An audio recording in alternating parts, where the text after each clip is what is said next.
Well, thank y'all for sticking with us. Some of y'all been here all day for the whole thing, so I appreciate that. I appreciate our presenters and especially my TDA staff putting this on. It's the first time we've actually put one on. We've always attended and presented, but we've never been responsible for the show.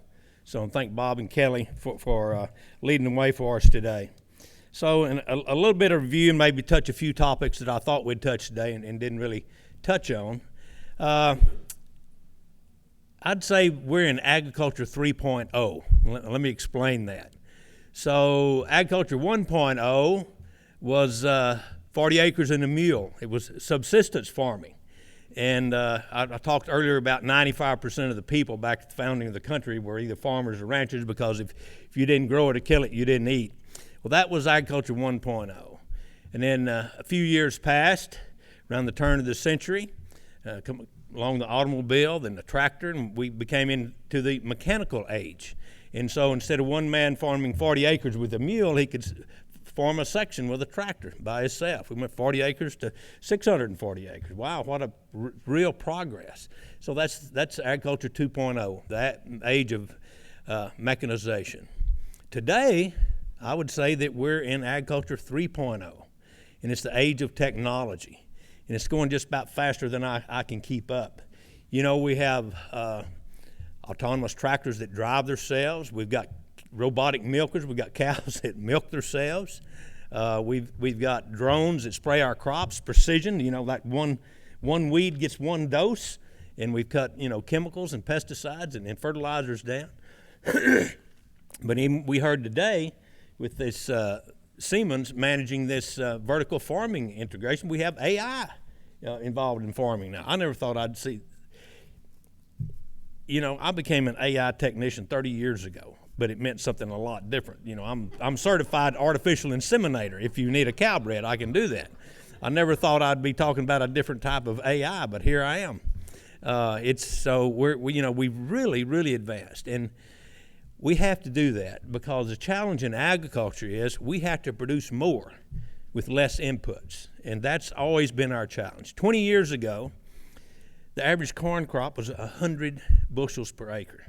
Today it's 200, and we've done that with less fertilizer, less inputs. You heard me talk about, if you were here earlier, talk about no-till farming and how Ted McKinney talks about how they transition to that and how much we've advanced. So we continue to do that. We've got high fertilizer prices. We've got high diesel prices. So it's always a challenge. We've got,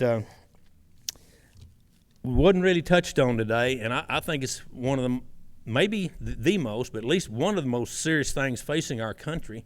In my lifetime, we've never had it, and that's an agriculture trade deficit of $50 billion.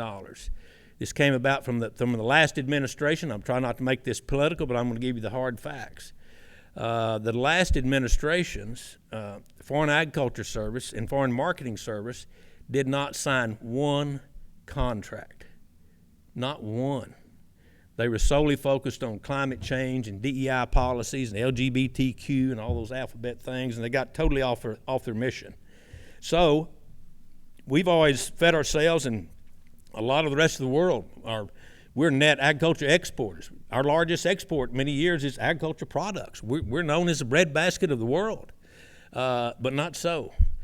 We're buying $50 billion more food than we're selling. That's the most dangerous position a country can be in. When you're dependent on a foreign nation to feed you, that's when you're most susceptible to losing all your freedoms. So this is the reason that me and my team, we have 48 international trade missions planned this year. We've already been on several. Some of them have been very successful. Taiwan, we cut a deal with them back last fall. They're buying an extra $10 billion worth of agriculture products from us, so we cut it from 50 to 40. Japan, $6 billion, so we got another $6 billion off, and we'll continue to whittle that down, and hopefully before this administration leaves, we'll get that back to net zero, but it needs to be a net positive, because that is a very, very dangerous system to be in. Other thing, we touched on it, but we didn't really dive very deep into AI data centers. This is the future of farming, and it affects us. You think, well, how does that affect it? Well, it does. The biggest way, but not the only way, is for the most part these data centers pick their spot in the most fertile farmland we have.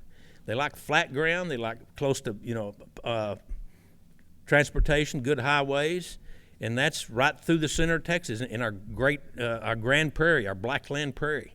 And that happens to be our most fertile farm ground. We go cotton and corn and grain sorghum and everything else. So what happens when you pave over the farmland, we're never getting that back. It's gone forever. And so we're rapidly losing that at a large place. I mentioned earlier we had 230,000 farms in Texas. At one time we had 250,000 farms in Texas. And we lose about a farm a week here in Texas to AI data centers, solar farms, urban sprawl, whatever. They all take effect. So this has really bothered me. So no one was really doing anything. Well, why is a state farm boss having to do something about data centers? Shouldn't that be somebody else? Shouldn't that be the governor or something? Yeah, but no one's doing anything. So I came up with a proposal, and I spent all last week in Washington, D.C., very successful, by the way, on something I call agriculture freedom zones. Now, I'm a low government Republican. I don't like regulation, but I do like incentives. So what this would do would give these data centers, wouldn't be mandatory, wouldn't regulate them, but it would give them incentives to build in our less productive land, brownfields, marginal land, non-crop land. And to do that, we'll give you some tax breaks. We'll give you deferred capital gains. We'll give you, accelerated depreciation, whatever. And we've gotten a really good reaction from it from Congress. Congressman Pete Sessions, that's what I was doing up there. We've drafted the legislation. I think it's bipartisan. I haven't found anybody that really doesn't like it because, it doesn't matter if you're Republican or Democrat or Independent, these data centers in Texas, where we don't have any county regulation or oversight or ordinance making authority, it's just kind of the Wild West. They go out in the county and do whatever they want. There's no one, you can't stop them. You just can't. Well, you like them, you don't like them. I don't particularly like them, but they're here. One of our speakers says they're here. I mean, you're not going to, we're in an AI data race with China. And so that's it. So we're going to have to do the best we can with what we've got. So that's the solution to getting them off our farmland. The other two things that is really disturbing about them is the amount of electricity they use and the amount of water they use. It's in direct competition with the consumer. It's in direct competition with farming, and agriculture, and manufacturing, and everything else. You heard when we talked about ERCOT and the grid that we just don't have the capacity at the rate we're going. We're going to outgrow in the CREZ lines and all the transmission lines, giving everybody fits. So they're pissing a lot of people off because they're stepping on just about everybody. But we can solve it with these agriculture freedom zones, that land problem, and there's some ways we can solve the water and electric problem. The electric problem, and President Trump came out and said, if you're going to build any data centers, you're going to provide your own power. You're not pulling from the grid. So I thought that was great. And we can do that with something called SMR. Some of you have heard of that, some of you haven't. That stands for small nuclear reactors. We've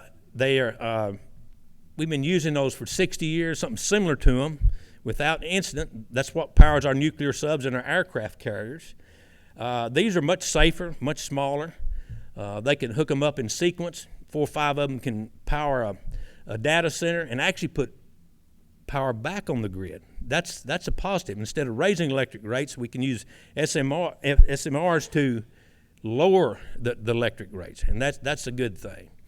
The water is the last of the 3 problems. The water, they use tremendous amount of water for cooling, and it usually comes from our aquifers or our lakes or our streams. And Texas is out of water. We've been out of water for 10 years. People are just now realizing that.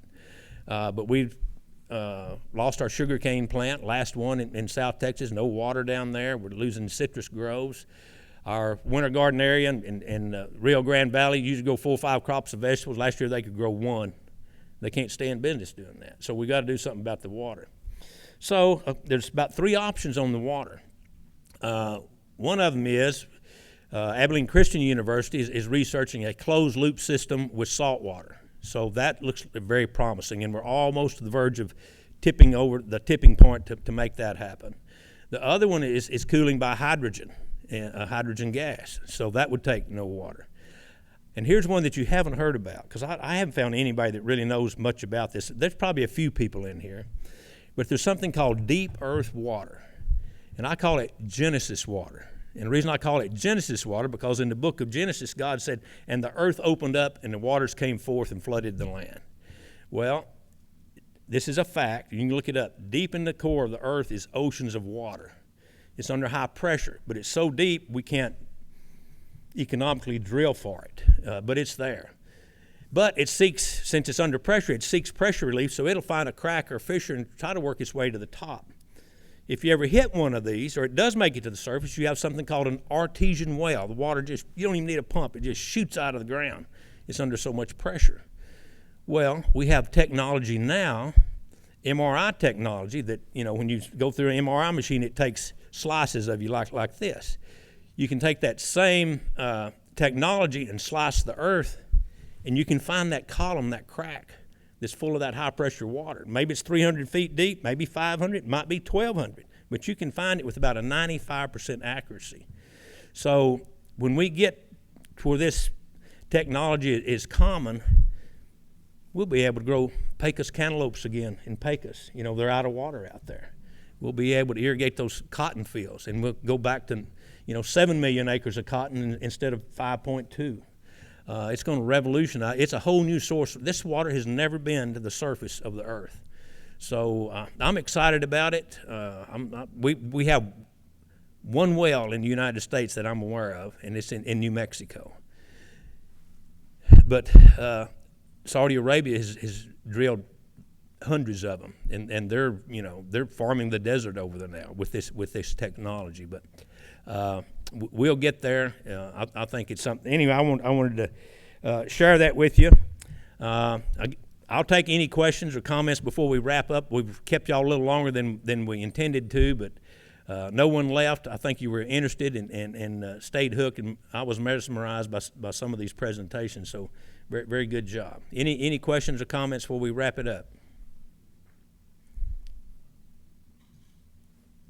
All right. Well, I told you I always close my show with a Cowboy Logic quote. So here's one Cowboy Logic observation that I've come to observe. So, if you study history long enough, you'll find that mankind has been stupid for a long time. Thank y'all. Take care.